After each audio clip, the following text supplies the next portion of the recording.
जय श्री कृष्ण। आज जानकारी लेकर आए संकल्प लेने के ऊपर कि संकल्प कैसे लिया जाता है।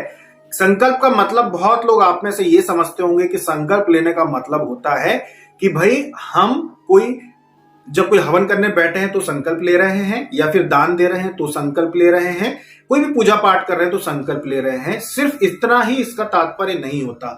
संकल्प लेने का तात्पर्य होता है आपकी जीवात्मा के द्वारा, इस मनुष्य शरीर के द्वारा कोई अनुष्ठान करना। विश्वास मानिए, आप लोगों का, अगर आप जवान हैं, अभी आप बूढ़े नहीं हुए हैं, आपका शरीर जो है अभी चल रहा है, फिर रहा है, अभी आपने खटिया नहीं पकड़ी है, आपको संकल्प बार बार लेने चाहिए। बड़े बड़े संकल्प लेना चाहिए, अध्यात्म को लेकर, अपने पुण्य को लेकर, कर्म को लेकर, और आपको उन संकल्पों को पूरा करना चाहिए। जैसे कि कुछ लोग संकल्प लेते हैं कि भाई मैं इतने दिन तक मंदिर जाऊंगा, मेरी ये समस्या दूर हो जाए। कुछ लोग संकल्प लेते हैं मैं 1.25 लाख जप करूंगा, कुछ लोग संकल्प लेते हैं मैं 5 लाख जप करूंगा, कुछ लोग संकल्प लेते हैं मैं 5 करोड़ जप करूंगा। तो ये जो संकल्प होता है इसको पूरा कीजिए। विश्वास मानिए कि जब रोग आपको घेर लेगा, जब बीमारी आपको घेर लेगी, बुढ़ापा आपको घेर लेगा, तब आप संकल्प लेके कोई बड़ा काम नहीं कर पाएंगे। शरीर साथ नहीं देगा कि आप प्रतिदिन स्नान कर सकें या आप कहीं जाके अपनी इच्छा से कुछ कर सकें। बहुत सी समस्याएं हो जाती हैं बुढ़ापे में, इसीलिए अभी आपका शरीर चलता फिरता है तो आप संकल्प लीजिए। संकल्प का मतलब ही है कि मैं एक अनुष्ठान करने जा रहा हूं कि मैं इतने लाख जप करूंगा। तो संकल्प लेने के लिए सिर्फ आपको एक काम करना होता है कि आपको जल लेना है, आपको कलश हाथ में लेना है, और कलश हाथ में लेके आपको थोड़े से चावल भी हाथ में ले लीजिए, अगर चाहे तो इसी में डाल लीजिए 2-4 चावल, और आपको हाथ में जल लेके और ये संकल्प लेना है कि मैं इस मंत्र का, अपने इष्ट प्रभु के मंत्र का इतने लाख जप करूंगा, ये मैं संकल्प लेता हूं इतने दिनों में। या फिर मैं हर सोमवार जाके भगवान शिव के मंदिर में दीपक जलाऊंगा या जल चढ़ाऊंगा, या फिर संकल्प लेके कोई भी प्रयोग जो हम आपको बताते हैं वो प्रयोग करूंगा।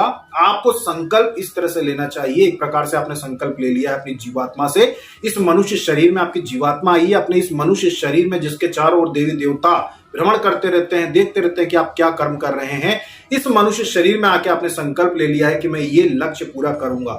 ये लक्ष्य आध्यात्मिक लक्ष्य है। जब आप इस लक्ष्य को पूरा करते हैं तो विश्वास मानिए आपको इसका लाभ 10 गुना अधिक मिलता है। बिना संकल्प के जो घर में पूजा पाठ साधारण करते हैं, क्यों उनके साथ चमत्कार नहीं होते, क्यों उनके साथ बड़े बड़े अनुभव नहीं होते? उसका कारण संकल्प ही होता है।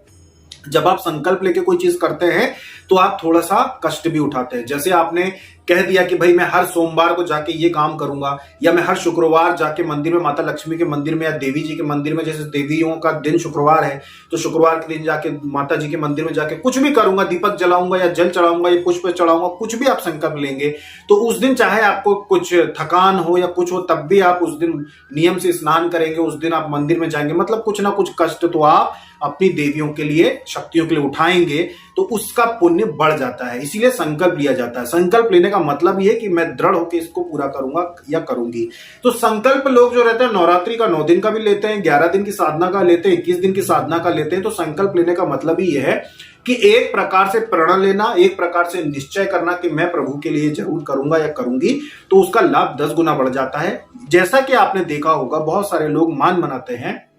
मान मनाना भी संकल्प लेना ही है कि भाई अगर मेरा बेटा जो है वो बहुत मस्ती करता है, या मेरा बेटा जो है वो बीमार है, या फिर इसको ये दिक्कत है, अगर ये ठीक हो जाएगा तो मैं तुला दान करूंगी, यानी इसके वजन के बराबर फल फ्रूट या फिर कुछ भी अनाज, इसका जितना वजन है उतना मैं दान दूंगी। तो फिर लोग क्या करते हैं कि बड़े स्थान पे, जैसे पावागढ़ में है, अब वहां पे जाके फिर एक तराजू में, जैसा बच्चा आपका 10 साल का हो गया या 6 साल का या 8 साल का है, तो उसका जितना वजन रहेगा 30 किलो तो 40 किलो, तो उतना फिर वो उसमें आटा लेके जाते हैं घर से, फल फ्रूट लेके जाते हैं, बड़े फल फ्रूट लेके जाते हैं, और फिर उसको तोलते हैं, और उतने ही वजन का जो चीजें इकट्ठी होती है उसका फिर वो दान कर देते हैं, लोगों के बीच में प्रसाद के रूप में बांट देते हैं, आटा गरीबों में दे देते हैं। तो इस तरह से तुला दान करते हैं। तो ये जो संकल्प आप लेते हैं कई बार का कि मैं ऐसा करूंगा, उसकी वजह से क्या होता है कि देवी शक्तियां आपके संकल्प को देख के, उनको कुछ नहीं चाहिए, वो तो आप लोगों में बांट देंगे प्रसाद, तो वो खुश हो जाते हैं कि चलो इन्होंने संकल्प लिया है, फिर आपके बच्चे की तकलीफ दूर हो जाती है। ऐसे लोग मान मनाते हैं कि अगर मेरा ये काम हो जाए, मैं वैष्णो देवी आऊंगा, मेरा वो काम हो जाए तो मैं ये करूंगा, मैं मंदिर में घंटी चढ़ा के आऊंगा, या मैं भंडारा करवाऊंगा, या मैं दूसरी कोई चीज कराऊंगा, या मैं नंगे पैर वहां तक आऊंगा, तो या फिर मैं वृंदावन में गिरिराज पर्वत की परिक्रमा करूंगा। तो लोग ये जो संकल्प लेते हैं, ये मान जो मनाते हैं, ये संकल्प ही है कि मैं ये संकल्प पूरा करूंगा। तो आप देखेंगे कि उनके वो संकल्प पूरे होते हैं और लोग जाते हैं। आप तरह से वहां पे गोवर्धन पर्वत के लोग परिक्रमा करते हैं। कोई लेट के कर रहा है, कोई पत्थर रख रहा है कि भाई 108 पत्थर कैसे लेट लेट के कितना कष्ट उठाते हो। अगर आप देखेंगे तो बहुत कष्ट होता है उसमें। अगर आज आपको 10-20 बार भी कहीं झुकना पड़े या फिर कहीं पे आपको अगर खाना परसने के लिए कह दिया जाए और अगर आपकी कमर में थोड़ी बहुत भी तकलीफ हो, तो आप लोगों को झुक झुक के खाना परसने में भी आपकी कमर दुखने लगती है। तो फिर सोचिए कि वहां पर वो व्यक्ति पत्थरों का ढेर लगा के बैठते हैं, फिर एक पत्थर उठा के लेटते हैं, फिर वापस बैठते हैं, फिर लेटते हैं, तो कितना कष्ट उठा के वो अपना संकल्प पूरा करते हैं। संकल्प की एक अपनी अलग ही महिमा होती है, इसीलिए कहते हैं कि संकल्प लेके काम करना चाहिए। तो आशा है कि जो लोग जानना चाहते थे कि संकल्प क्या होता है, संकल्प कैसे काम करता है, तो संकल्प ये होते हैं कि आप मान मनाते हैं या फिर साधना का जप का आप दृढ़ संकल्प लेते हैं कि मैं इतने दिनों में ये चीजें करूंगा और उसको पूरा करते हैं, तो उसका लाभ भी 10 गुना अधिक होता है। इसीलिए कहते हैं संकल्प के बिना किसी व्यक्ति को नहीं जीना चाहिए। जैसे कि आप लोगों को भी संकल्प लेना चाहिए कि मैं पूरे जीवन भर एकादशी व्रत करूंगा या करूंगी या प्रदोष व्रत करूंगा या करूंगी, ऐसा संकल्प लीजिए। आप भी संकल्प लीजिए कि मैं अपने पूरे जीवन में इतनी बार 11 बार या 21 बार में तीर्थ यात्रा जरूर करूंगा, चाहे वो यात्रा अलग अलग स्थानों की हो, पर मैं इतनी बार अवश्य करूंगा।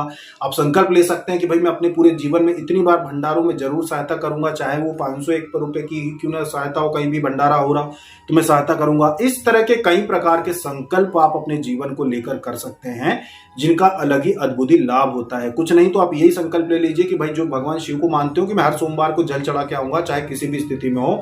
भगवान शिव का मंदिर आपको हर शहर में मिल जाएगा, ऐसा कोई स्थान नहीं जहां पे भगवान शिव का आपको मंदिर ना मिले। तो आप अगर जो लोग बहाना बनाते हैं कि भाई हम दूसरे शहर में भी आते जाते हैं, तो फिर कैसा करें भाई, आप किसी भी शहर में रहेंगे, अगर आपने संकल्प लिया कि हर सोमवार को शिव जी को मैं जल चढ़ाऊंगा, इतना भी बहुत है।